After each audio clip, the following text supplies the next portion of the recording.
और एक बड़ी खबर इस वक्त आपको बता देते हैं। नए सीईसी के चयन को लेकर बड़ी खबर मिल रही है। 17 फरवरी को कानून मंत्रालय ने बैठक बुलाई है। सूत्रों से ये बड़ी जानकारी। 17 फरवरी कानून मंत्रालय की तरफ से बैठक बुलाई गई है। पीएम मोदी, कानून मंत्री, नेता विपक्ष इसमें शामिल होंगे।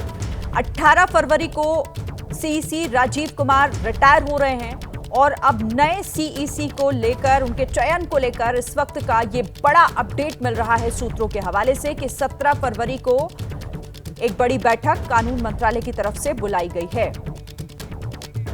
आगे बढ़ते हुए एक और बड़ी जानकारी आपको दे दें। चेर्नोबिल परमाणु रिएक्टर पर हमले का दावा खारिज कर दिया गया। यूक्रेन के दावे को रूस ने खारिज कर दिया है। ज़ेलेंस्की ने किया था परमाणु रिएक्टर पर हमले का दावा, जिसे रूस ने खारिज कर दिया है।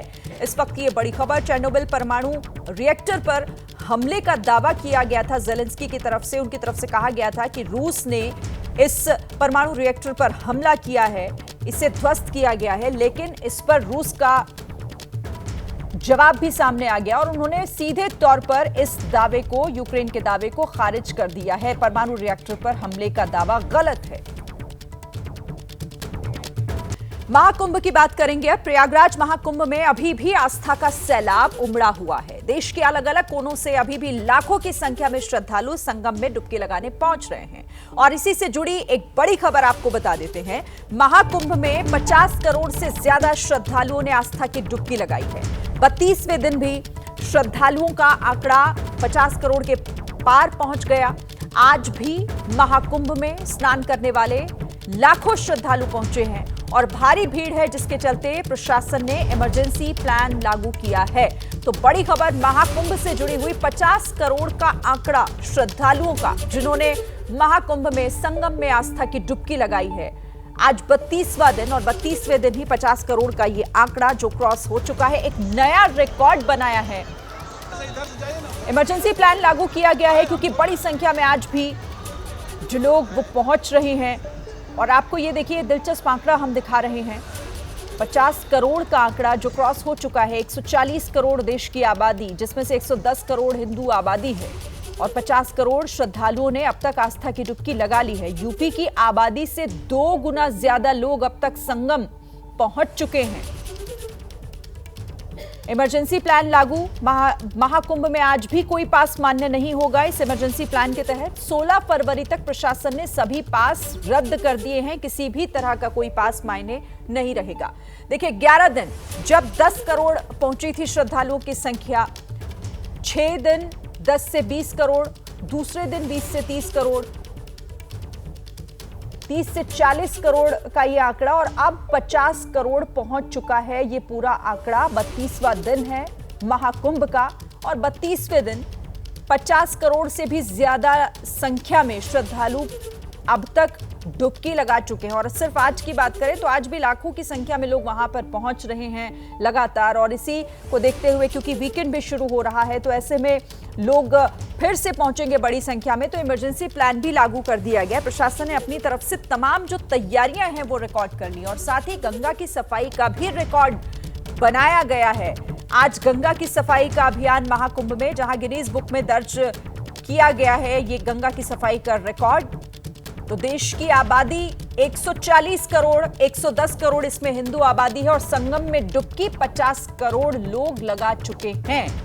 आप समझिए इस आंकड़े को कि कितना दिलचस्प ये आंकड़ा है। और इसकी पहले से ही कहीं ना कहीं इसका अनुमान जो है वो सरकार की तरफ से, प्रशासन की तरफ से लगाया गया था कि बड़ी संख्या में इस बार रिकॉर्ड बनेगा। और बॉलीवुड अभिनेत्री से सन्यासी बनी ममता कुलकर्णी उर्फ यमाई ममता नंदगिरी को लेकर उठा विवाद थमने का नाम नहीं ले रहा है। पहले उन्हें किन्नर अखाड़े का महामंडलेश्वर बनाने पर विवाद हुआ। कुछ संत किन्नर अखाड़े की महामंडलेश्वर लक्ष्मी नारायण त्रिपाठी के फैसले से नाराज हो गए और दोनों की जमकर फिर आलोचना हुई। 23 जनवरी को ममता कुलकर्णी महाकुंभ में पहुंची और 24 घंटे के भीतर 24 जनवरी को उन्होंने किन्नर अखाड़े का महामंडलेश्वर बना दिया गया। इसके बाद महज 18 दिनों के भीतर 10 फरवरी को ममता कुलकर्णी ने किन्नर अखाड़े के महामंडलेश्वर के पद से इस्तीफा दे दिया और इसके 3 दिन बाद ही ममता ने अपना इस्तीफा वापस भी ले लिया है। इस्तीफा वापस लेने के बाद ममता कुलकर्णी ने क्या कुछ कहा है वो आपको सुनवाते हैं। नमस्ते, मैं श्री यमाई ममता नंदगिरी 2 दिन पहले मेरे पट्टा गुरु डॉक्टर श्री आचार्य लक्ष्मी नारायण त्रिपाठी के ऊपर कुछ लोगों ने गलत आक्षेप लगाए थे। उस भावना में आकर मैंने अपने पद से इस्तीफ़ा दिया, लेकिन उन्होंने वो इस्तीफ़ा नामंजूर कर दिया। और जो गुरु भेंट मैंने डॉक्टर आचार्य श्री लक्ष्मी नारायण त्रिपाठी को भेंट की थी, वो एक महामंडलेश्वर बनने के बाद जो छत्र, छड़ी और छवर होते उसके लिए, और थोड़े बहुत जो बचेंगे वो भंडारी के लिए मैंने समर्पित किया था। मैं उनकी दिलों से कृतज्ञ हूँ कि उन्होंने वापस मुझे पद पे बिठाया, और आगे चल के मैं अपना जीवन किन्नर अखाड़ा और सनातन धर्म के लिए समर्पित रहूँगी। नमस्ते। तो ममता कुलकर्णी ने जब अपना इस्तीफा वापस लिया तो उन्होंने इस पर क्या कुछ कहा ये तो आपने सुन लिया, लेकिन किन्नर अखाड़े के महामंडलेश्वर पद से इस्तीफा देने के बाद ममता कुलकर्णी ने क्या कहा था, अब वो भी सुनिए आप। मैं महामंडलेश्वर यमाई ममता नंदगिरी, मैं इस पोस्ट से मैं इस्तीफा दे रही हूं। आज किन्नर अखाड़े या दोनों अखाड़ों में बीच में जो मुझे लेके महामंडलेश्वर की उपाधि घोषित करने के बीच में जो प्रॉब्लम्स हो रही हैं, मैं एक साध्वी थी 25 साल से, और मैं साध्वी ही रहूंगी। तो पहले इस्तीफा दिया और अब इस्तीफा उन्होंने वापस भी ले लिया है। और ममता के इस्तीफा वापस लेने पर ऋषि अजय दास भड़क गए हैं। किन्नर अखाड़े के संस्थापक है अजय दास, जिन्होंने इस पर नाराजगी जाहिर की। ममता और लक्ष्मी त्रिपाठी ने धर्म का मजाक बना दिया है। जूना अखाड़े को इस पर जवाब देना चाहिए। इस्तीफा देने और वापस लेने का खेल नहीं होना चाहिए। मैंने पहले ही ममता कुलकर्णी को निष्कासित कर दिया है। तो ऋषि अजय दास जो इस पर उन्होंने अपना बयान दिया और ये कहते हुए वो भड़के हैं कि धर्म का मजाक बना दिया है। दोनों ने मिलकर इस्तीफा देने और वापस लेने का खेल नहीं होना चाहिए।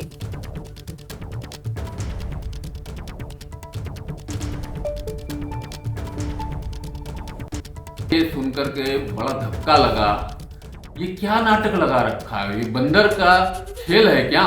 इस डाल से उस डाल पे, उस डाल से इस डाल पर, कभी इस्तीफा, कभी नामंजूर, कभी मंजूर। ये जो है जूना अखाड़ा इस बात का जो है संरक्षण दे रहा है। जूना अखाड़ा इस बात का जो है जवाब दे। मैं बार बार जवाब पूछ रहा हूँ कि अपना जवाब दे कि इस प्रकार से जो है ये जो तमाशा लगा है कि ममता कुलकर्णी और लक्ष्मीनारायण त्रिपाठी ने जिस तरीके से धर्म का मजाक उड़ाना शुरू किया है, धर्म को धज्जियां उड़ाना शुरू किया है, कम से कम अब तो बख्श दे। इतना शर्मसार करने के बाद कम से कम जो है जिस व्यक्ति को ऑलरेडी मैंने निष्कासित कर दिया है, निष्कासन के पश्चात भी ये लोग हरकत से बाज नहीं आ रहे हैं और इस प्रकार की जो सनातन धर्म के साथ मजाक कर रहे हैं, इसके लिए मुझे जो है बहुत गुस्सा भी है। और मैं ये चाहता हूं कि जनता जो है अब इसका निर्णय स्वयं अपने हाथ में ले कि ऐसे लोगों का क्या करना है। ममता कुलकर्णी के इस्तीफा वापस लेने पर संतों की प्रतिक्रिया भी सामने आ रही है। पहले इस्तीफा देने और फिर इस्तीफा वापस लेने पर संतों में भी नाराजगी है। आवाहन अखाड़े के पीठाधीश्वर स्वामी अरुण गिरी का बयान सामने आया। ममता कुलकर्णी और किन्नर अखाड़े ने परंपराओं को तोड़ा है, धर्म का मजाक बनाकर रख दिया है। स्वामी अरुण गिरी का ये बयान और नाराजगी जताते हुए इस पर ममता कुलकर्णी के चलते बेवजह विवाद पैदा हुआ। किन्नर अखाड़ा इस बार बड़ा विवादों में रहा। ममता कुलकर्णी, जिनका कि अतीत जो है बहुत अच्छा नहीं रहा, विवादों में रहा, फिल्म एक्ट्रेस रही, उनको ले आया गया यहाँ पर, संन्यास की दीक्षा दी गई और घंटे भर का वक्त नहीं बीता गया, महामंडलेश्वर बना दिया गया। 17-18 दिन के बाद उन्होंने कहा मैं इस्तीफा दे रही हूँ, मुझसे पैसे वसूले गए, ये वो किए गए। फिर कल शाम को वो बयान देती है कि नहीं मेरा इस्तीफा मंजूर नहीं हुआ, मैं फिर से महामंडलेश्वर हूँ। क्या लगता है इससे इन विवादों से सनातन धर्म की गरिमा गिरती है? चूंकि देखिए अखाड़े 13 ही हैं, ठीक ना। अब किन्नर अखाड़े में तो मेरा परिचय नहीं है, न मैं जाता हूँ, ठीक ना। और न मैं जानता हूँ किसी को। अब रही बात ये बात का कि जो महामंडलेश्वर का पद है बड़ा गरिमा का पद है। तुरंत कोई संन्यास ले, ये तो पहली बार मैंने देखा यहीं से किन्नर अखाड़े ने ऐसा आप लोगों की मीडिया के माध्यम से कि तुरंत संन्यास लिए और तुरंत ही महामंडलेश्वर हो गए। जैसे बालक पैदा हुआ और तुरंत ही उसको जो है जवान बना दिए, 24 साल का बना दीजिए, ऐसा नहीं होता है। संन्यास की एक विधि है, विधि विधान से 3 दिन आदमी कल्पवास करता है गंगा के तट पर, और 5-7 साल पहले गुरु संन्यास लेकर के गुरुओं की सेवा की जाती है। उसके बाद जब योग होता है तो महामंडलेश्वर को बनाया जाता है। हम लोग तो 8-10 साल जब कंटिन्यू सेवा किए हैं तब जाके महामंडलेश्वर पद को प्राप्त हुआ था हम लोग को। और विजया उजवा हवन होता है, सब करके विधि पिंड दान करिए, वो करिए। तो ऐसा नहीं होता कि मुंडन संस्कार होते हैं, सब होते हैं, तो वहाँ तो कोई संस्कार नहीं हुआ फट दे महामंडलेश्वर। ये विधि गलत है, पद गलत नहीं है, लेकिन विधियाँ जो है उसकी नियमावली वो गलत है। उसको पूरे नियम से किया जाए, उसका पालन किया जाए, क्योंकि तरह तरह के लोग कमेंट करते हैं लोग, तो वो जब कमेंट करते हैं तो सुनने में अपने को भी अच्छा नहीं लगता है। क्या लगता है कि फौरन महामंडलेश्वर बनाया गया, फिर उन्होंने 2 हफ्ते में कहा कि मैंने इस्तीफा दिया, फिर 2 दिन बीता, 3 दिन बीता, उस पर कह रहे हैं कि नहीं मैं वापस बन रही हूँ, तो ये एक मजाक नहीं होगी? अब उनको लगा होगा ना कि हमसे गलती हो गई है, तो कभी कभी मनुष्य अब गलती को जब महसूस करता है कि मुझसे गलती हो गई है तो सुधार करने का प्रयास करता है। और जब सुधार हो जाए और मनुष्य गलती को एहसास कर ले तो समझो कि पूर्ण रूप से और उस कार्य को सही नियम का पालन करते हुए, उसका निर्वाह करते हुए उसको निभाएगा व्यक्ति। भविष्य में इस बात का ध्यान रखना चाहिए कि बहुत सोच समझकर पदवी दिया जाना चाहिए, पट्टाभिषेक कराया जाना चाहिए, और जिन लोगों का अभिषेक हो वो कम से कम जल्दबाजी में इस तरीके का इस्तीफा ना दें, जो है इस तरह छोड़े नहीं। हमारे जो 13 अखाड़े हैं, हमारे 13 अखाड़े में बड़ा सोच बूझ करके हम लोगों को पद देते हैं, और परंपरागत के जो गुरुओं के शिष्य हैं उन्हीं को देते हैं, तुरंत आया कोई ऐसा नहीं था। तो हम 13 अखाड़ों के मैं जानता हूं कि बड़े नियम नियमावली से 13 अखाड़े अपने पदाधिकारी महामंडलेश्वर की नियुक्ति करते हैं, नियम नियमावली से कि कोई उंगली न उठाए। देखिए, प्रयागराज में आज कई रिकॉर्ड बने हैं। एक तरफ श्रद्धालुओं का आंकड़ा 50 करोड़ के पार पहुंच गया है, तो वहीं महाकुंभ में एक साथ 3 जगहों पर विशेष अभियान चलाकर गंगा की सफाई का अभियान चलाया गया है, जिसे Guinness book of world record में दर्ज भी किया गया। इसके लिए 3 जगहों पर 300 कर्मचारियों की टीमें लगाई गई थी, जिन्होंने गंगा से फूल और पूजा सामग्री निकालकर गंगा जल को स्वच्छ और निर्मल करने का कार्य किया। इस अभियान के जरिए नदियों को स्वच्छ रखने का एक अनूठा संदेश भी दिया गया है। महाकुंभ में गंगा सफाई का अभियान और इसके तहत एक रिकॉर्ड भी आज बनाया गया। 3 घाटों पर अलग अलग जगहों पर बड़ी संख्या में सफाई कर्मचारी, जिन्होंने गंगा में उतरकर आज उसे स्वच्छ करने का काम किया। फूल और पूजा सामग्रियों को गंगा से निकाला गया और नया रिकॉर्ड आज महाकुंभ में इसे लेकर भी बनाया गया है।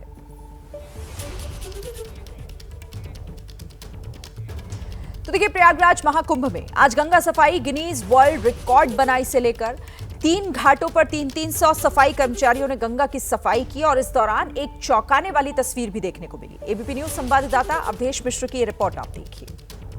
महाकुंभ में एक नया रिकॉर्ड बन रहा है और रिकॉर्ड है स्वच्छता का। देखिए, गंगा को साफ किया जा रहा है और 3 घाट ऐसे हैं जहां पर ये स्वच्छता का बृहद अभियान चल रहा है। जहां पर हम खड़े हैं ये राम घाट है, इसके अलावा भरद्वाज घाट और गंगेश्वर घाट पर ये सफाई हो रही है। और वर्ल्ड रिकॉर्ड इस बात का है कि ये पहली बार हो रहा है कि 300 लोग एक साथ किसी नदी को साफ करने के लिए उतरे हैं। तो ये तस्वीर हम आपको दिखा रहे हैं प्रयागराज महाकुंभ की, जहां पर गंगा स्वच्छता को लेकर एक बृहद सफाई अभियान चला। और देखिए कैसे देखते ही देखते कुछ ही मिनट में पूरे जो यहाँ पर फूल माला नारियल पड़े हुए थे इनको साफ करके बाहर कर दिया गया है। तो ये हम तस्वीर आपको दिखा रहे हैं और ये स्वच्छता को लेकर रिकॉर्ड कायम किया गया है। और इस रिकॉर्ड को कायम करने में एक बड़ी मेहनत लगी है, पूरी तैयारी की गई और उसके बाद इस रिकॉर्ड को कायम किया जा रहा है। तो इनके हाथों में बैंड बांधे जा रहे हैं ताकि बैंड बांध के ये सुनिश्चित किया जाए कि गिनती कितनी रही। आप देखिए ये जो बैंड है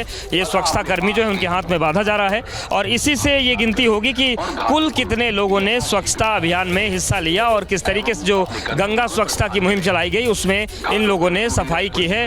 तो ये विश्व रिकॉर्ड एक बना है प्रयागराज महाकुंभ की धरती पर और ये जो रिकॉर्ड है ये कायम किया गया है स्वच्छता का। पहली बार किसी नदी में एक साथ 300 लोग उतरे, सफाई की और पूरे दुनिया को नदियों को साफ रखने का संदेश भी दिया गया है। आध्यात्म की धारा तो यहाँ से बह ही रही है। दुनिया बदल रही है और ये भारत के लिए ला रही है इन्फिनिट अवसर। जिसे हम कहते हैं मिनट इन्फिनिट। आइए आइडियाज ऑफ इंडिया के मंच पर समझे इसी मिनट इन्फिनिट को 21 और 22 फरवरी abplive.com पर।